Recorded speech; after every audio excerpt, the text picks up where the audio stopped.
만복사 저포기의 상징성에 대하여 인생은 짧고 예술은 길다고 했습니다. Life is short, art is long. 그렇습니다.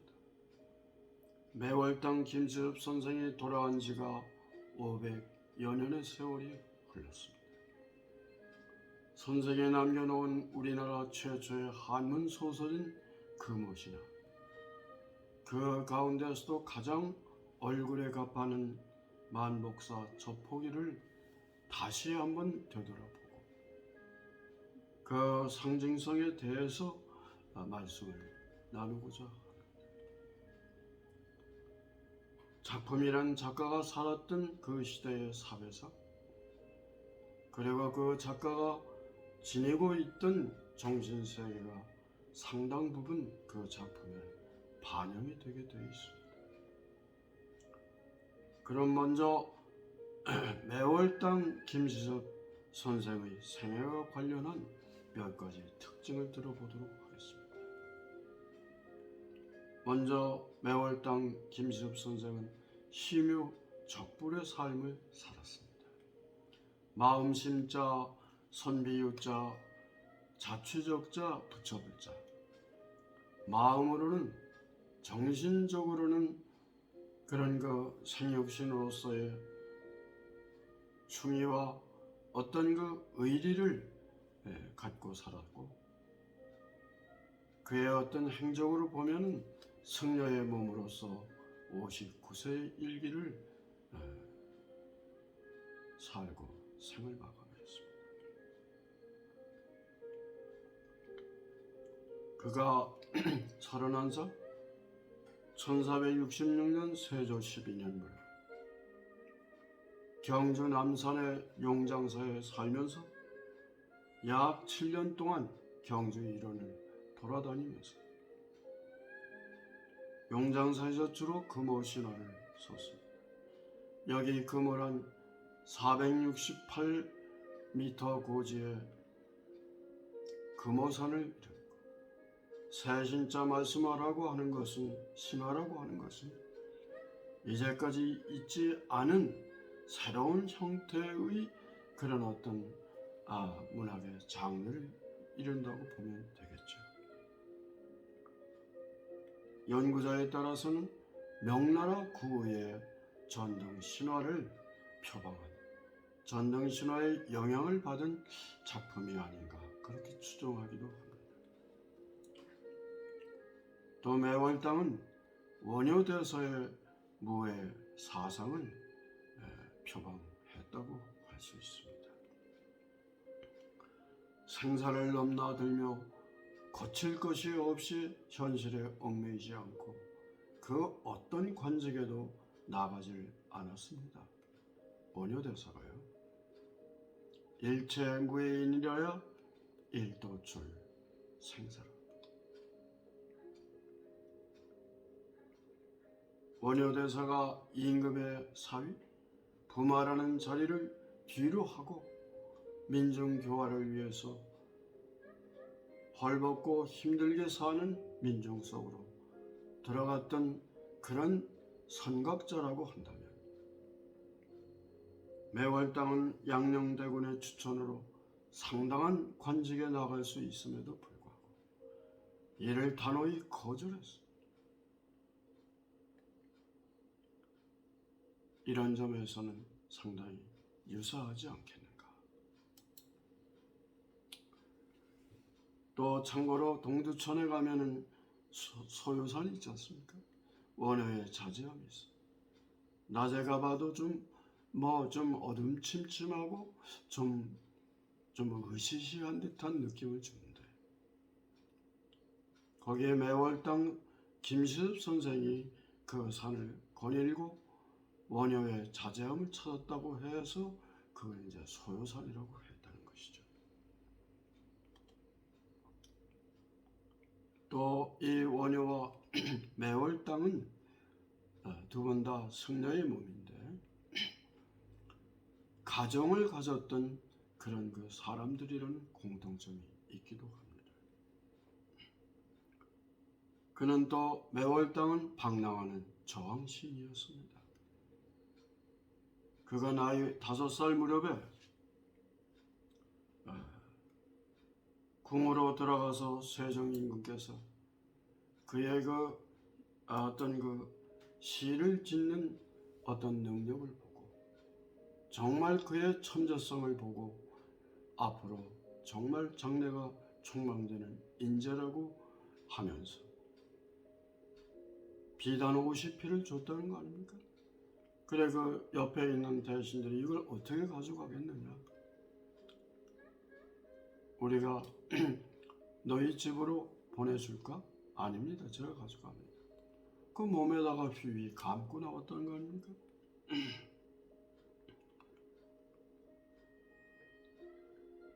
지금도 오대산은 오세암이라고 있지 않습니까? 매월당 김지섭 선생이 거기서 아마 한때 머물렀다고 해서 그걸 오세암이라고 했다는 그런 유래담이 있습니다. 1453년 단종 원년이죠. 이름하여 계의정난 관련해서 수양대군 나중에 세조가 되었습니다마는 어린 조카였던 단종 16살 단종을 왕의 자리에서 폐위시켜버리고 강원도 영월 땅으로 귀향을 보내고 유배를 보내고 다시 그 뒤에 사약을 주어서 이제 생을 마감하게 했습니다. 이러한 세조의 처사에 대해서 표명하고 단종이 죽기 전에 단종에 복위 운동을 했다는 그런 제목으로 성산문을 비롯한 사육신에 처형을 했습니다. 죽지는 않았지만 같은 뜻을 가지고 있었던 사람들이 매월당 김지섭 선생을 비롯한 생육신이 있습니다. 사육신이 처형을 당해서 그들의 시신이 죽은 개의 죽음처럼 거리에 나뒹굴고 있을 때 그 어떤 사람들도 거기에 관심을 보일 수가 없었어요. 자칫하다간 자기들의 역적으로 몰리니까. 그런데 느닷없이 승려의 복장을 한 승려의 몸으로 매월당 김섭 선생이 몇 사람을 데리고 와서 그 거리에 나뒹굴고 있는 사역신의 시신을 등에 업고 한강을 건너서 오늘날의 노량진에 사육신의 묘소가 있는 데 와서 가매장을 했다고 합니다.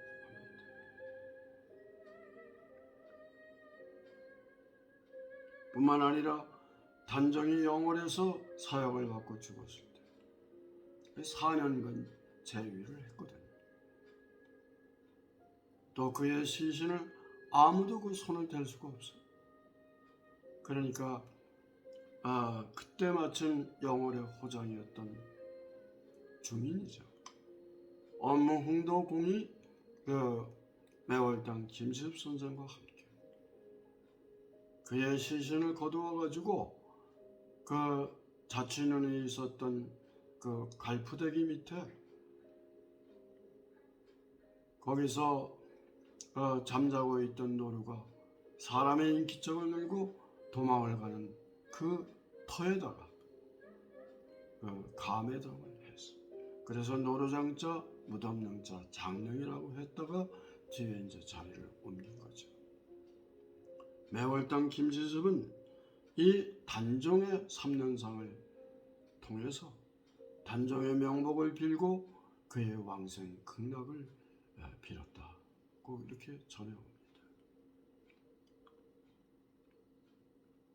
또 매월당 김지섭 선생은 궁으로 들어가서 열흘에서 15세 정도 묘법연화경, 줄여서 법화경이라고 하지 않습니까?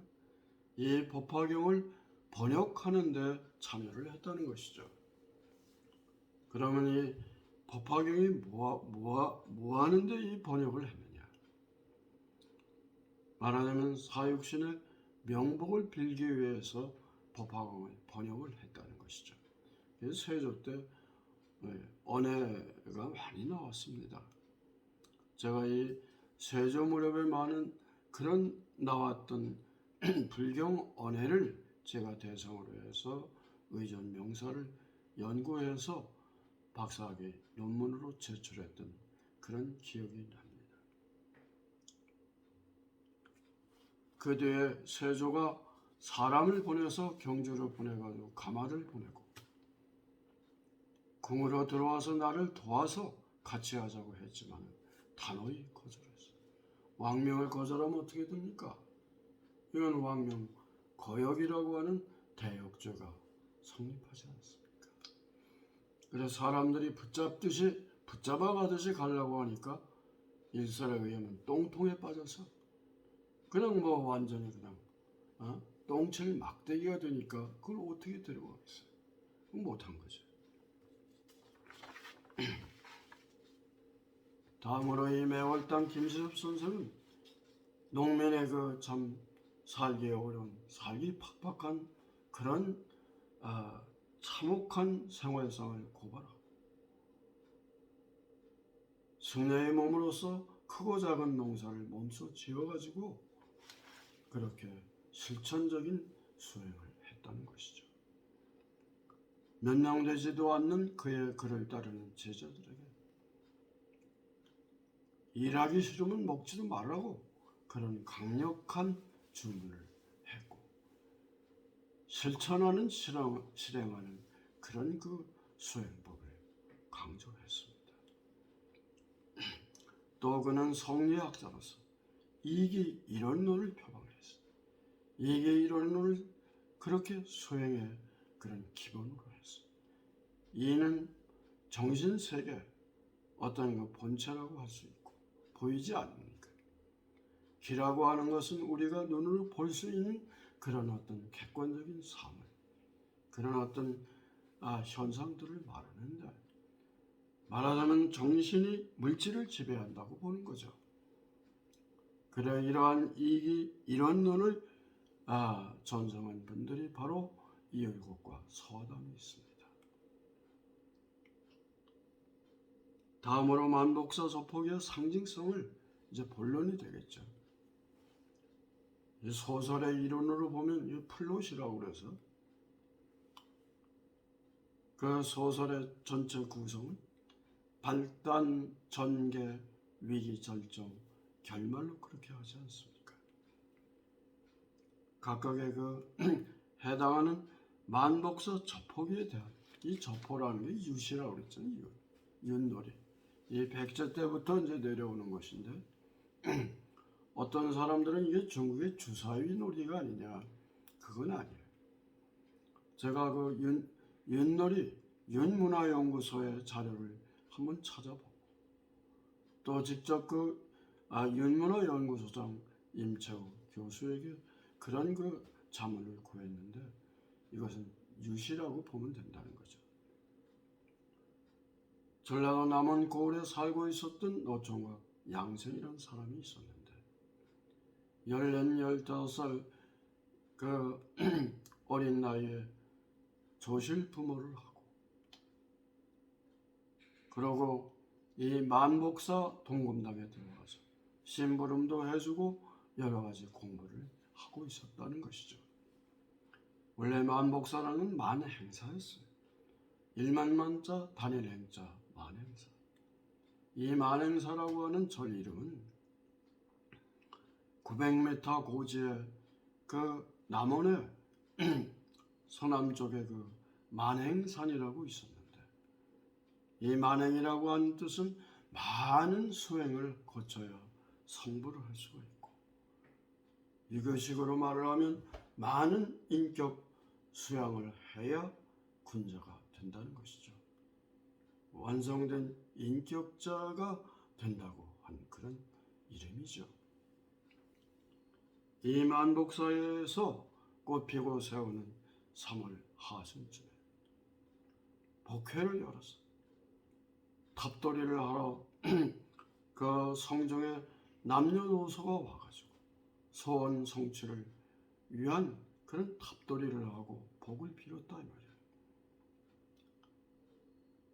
이때 양생이 그 동금닭의 부처님 앞에 가서 저포 곧 윷놀이를 윷내기를 해서 제가 이기면 부처님께서 저에게 꽃다운 인연을 점지해 주시고 제가 지면은 제 정성껏 우리 부처님께 제를 올려드리겠습니다.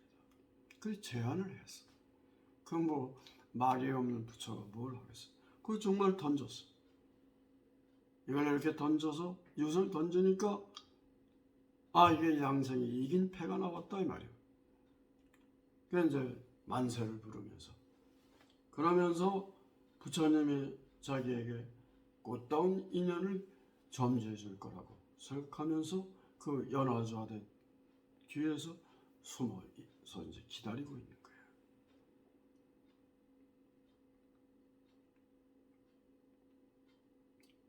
그래서 여기에 그 양생이라고 하는 것은 이 맥락 전체를 볼 때 이 매월당 김시습 본인을 말하는 거예요.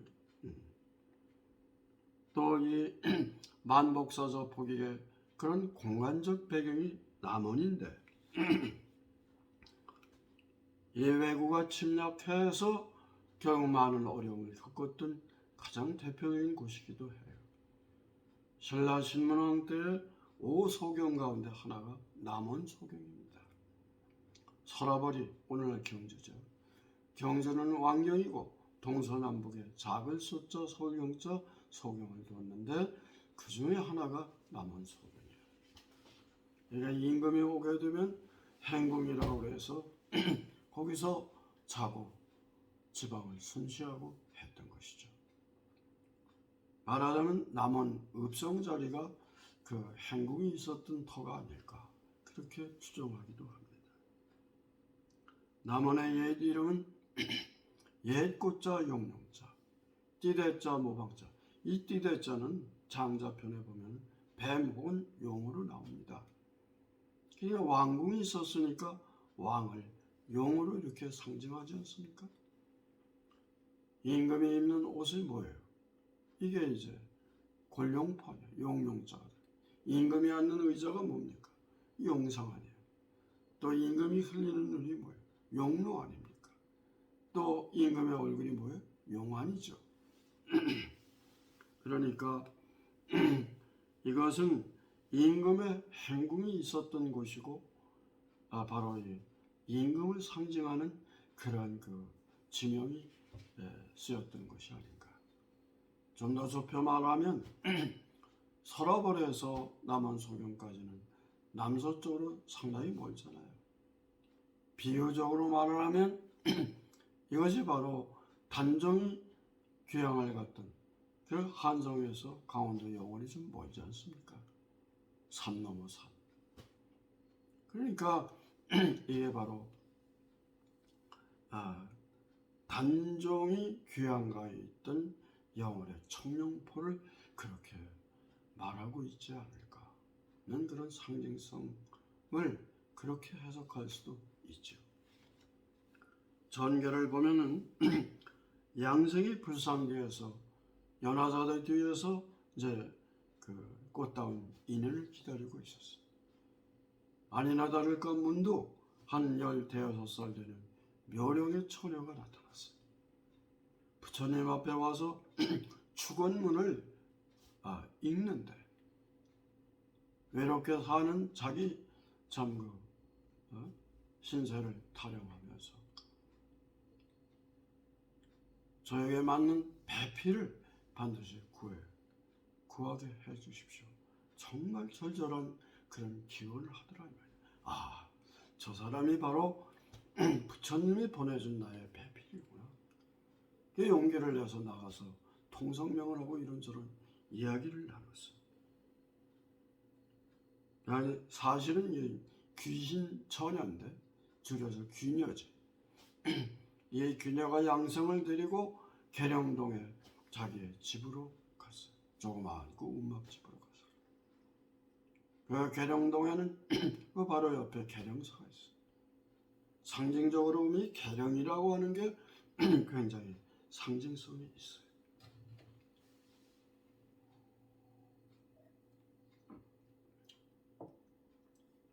열개자 편한 영자. 그러니까 여기서 계룡의 영이 바로 핵심어라고 봅니다. 영원의 영이죠. 그 열개자지만 개천절 할 때 개문 성시라고 그렇게 하지만 이 열개자의 뜻 가운데 보면 일으키다는 말이 있어요. 부활하다는 뜻이 있어요. 그러니까 단종의 복위를 꿈꾸는 복위를 갖다가 염원하는 그런 마음을 그렇게 계룡동 계룡서라고 그렇게 이름을 지어서 소설에 올린 게 아닐까. 그 위기 부분에 해당한 것이 양생이 이제 귀신 처녀 귀녀와 이제 이별의 상황이 오는 거예요. 사흘 동안 계룡동 귀녀의 집에서 운우의 정을 나누고 정말 행복한 시간을 보냈어요. 사흘 뒤에 여인은 양생에게 이별을 해야 할 시점에 왔다는 것을 얘기하고 있어요. 여기에 사흘은 인간들이 살고 있는 세상에 3년에 해당하는 그런 시간적 차이가 있습니다. 그동안에 여러 가지 나를 돌봐줬던 나와 그는 정말로 행복했던 시간이 있었는데 나의 정표로 내가 죽음에 이르렀을 때 나의 아버지가 그런 정표로다가 은자를 준 게 있는데 내가 이 은자를 줄 테니까 내일 아마 내가 죽은 지 3년 만에 나의 아버지가 그런 보련사로 가서 제를 올리고 3년상을 아마 이렇게 하기 위해서 올 텐데 그 보련사로 가는 길목에 당신이 이 잔을 들고 서 있어 주면 우리 아버지를 만나게 될 거다. 그렇게 해줄 수 있겠는가? 여기 3년상이라고 하는 것은 아까 앞에서도 살펴봤듯이 단종임금의 3년상을 치러준 거예요. 이게 말하자면 단종을 그런 여성으로 변신을 해서 귀신의 처녀로 그렇게 화신을 해서 이 소설의 주인공으로 만들었지 않았을까 그런 생각이죠. 이제 절정 부분에 해당하는 상황입니다. 다음날 양성은 보련사로 가는 길목에 서서 은잔을 들고 서서 그 귀녀의 아버지를 기다리고 있었어요. 아니나 다를까 말을 타고 이 남원 고을에 선비였던 귀녀의 아버지가 그 마부 그러니까 길라잡이를 앞세워가지고 가고 있는데 이제 서로 마주친 거예요. 이 마부 길라잡이가 그 젊은이가 서 있는 걸 보니까 글쎄 그 은잔을 가지고 있더라. 그 은잔이 바로 3년 전에 죽었던 그 아기씨의 무덤에 묻어진 그걸 알고 있는데 그래서 그 주인 선비에게 주인에게 얘기를 했어. 한번 알아보시오. 그 이런저런 얘기를 통해서 알게 됐고 그런 또 3년 전에 외구의 침략으로 해서 정절을 지키려다가 결국은 목숨을 버렸던 딸을 너무 안타깝고 너무 참 슬픈 마음에 잊을 수가 없어서 내가 이 3년상을 이렇게 대상을 내가 하러 가니까 같이 가지 않겠는가. 그래 갔어. 보련사에 제를 올리고 이제 하는데 이제 끝이 났잖아요. 그 음식도 있고 그러니까 저 음식도 나눠 먹고 그러지 않습니까? 그래 그 양생에게 양반 선비가 말을 했어. 자네가 내가 내 딸에게 주었던 은잔을 줬다고 하니까 그러면 비록 생사가 다르지만 어쨌든 서로가 언약이라도 혼약을 했던 사람이니까 내 딸을 불러오시고 여기 와 있습니다. 그래? 그럼 한번 저 음식이라도 먹게 해주면 어떻겠느냐. 뭐 그렇게 하겠습니다. 그리고 은잔이 형체도 없고 은잔이 그냥 그 음식 차려놓은 데 가서 정말 평소처럼 음식 먹는 쩝쩝거리는 소리가 나고 숟갈을 놨다 들었다가 젓갈을 놨다 들었다 하는 소리가 나고 조금 있다니까 그 은잔이 형체도 없는 그 은잔이 그 귀녀의 아버지 쪽으로 와서 인사를 하는지 맴돌고 그러더래요. 형체는 없지만 환청과 한시죠. 정말 안아주고 정말 그 아버지와 죽은 딸이 그렇게 만나서 그러면서 이 양반이 양생이 내가 자네를 사위로 내가 인정한다. 죽은 내 딸이지만은 영원 결혼을 해서 앞으로 내 딸을 잘 지켜줄 수 있겠는가? 부탁이 있다. 내가 딸이 결혼하면 내가 주려고 했던 논면마지가 있다. 그걸 내가 이제 줄 테니까 내 딸의 무덤을 잘 이렇게 정식으로 좀 잘 이렇게 만들어주고 재를 좀 올려서 그의 왕생 극락을 이렇게 염원해주고 도와줬으면 좋겠다. 알겠습니다. 그런데 그러고 이제 다시 계룡동에 가서 그 귀녀와 같이 지냈던 계룡동에 집에 가보니까 그 무덤이요.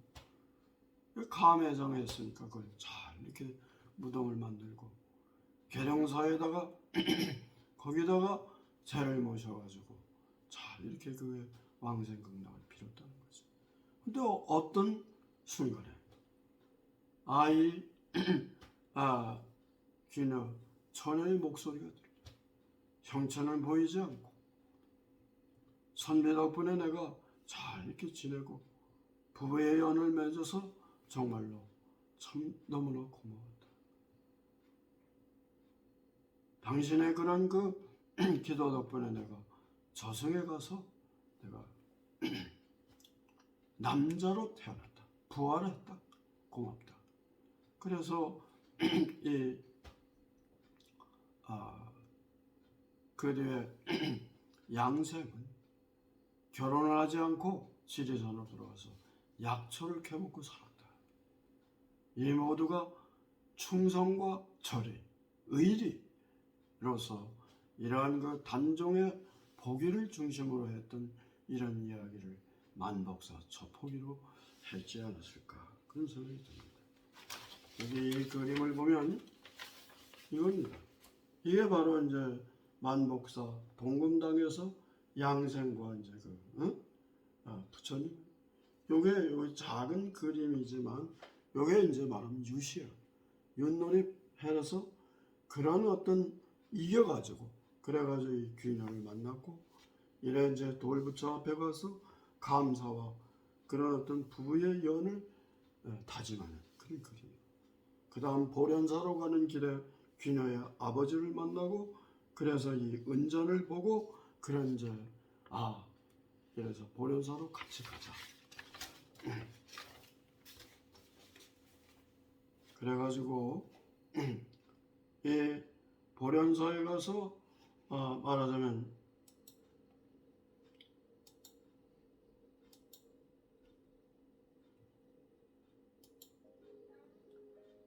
이렇게 음식을 먹는 그런 딸의 모습을 그리고 환청과 환시였지만은 딸이 딸로 상징하는 이 은잔이 있는 딸로 생각하고 이렇게 서로 안고, 마지막으로 이 양서에게 그런 재물도 주고 그런 딸의 왕생 극락왕생을 빌게 해주고 무덤을 잘 해달라고 했고, 지금 여기 이것은 오늘날 만복사의 임진왜란 정유재란 때 불타고 없어지고 서금당만 남아있더라고요. 가보니까 이 지리산으로 가서 약초를 캐고 그렇게 생을 마감했다는 그런 내용의, 말하자면 매월당 김숙의 자기의 얘기를 하고 있는 것이 아닐까, 그런 생각이 듭니다.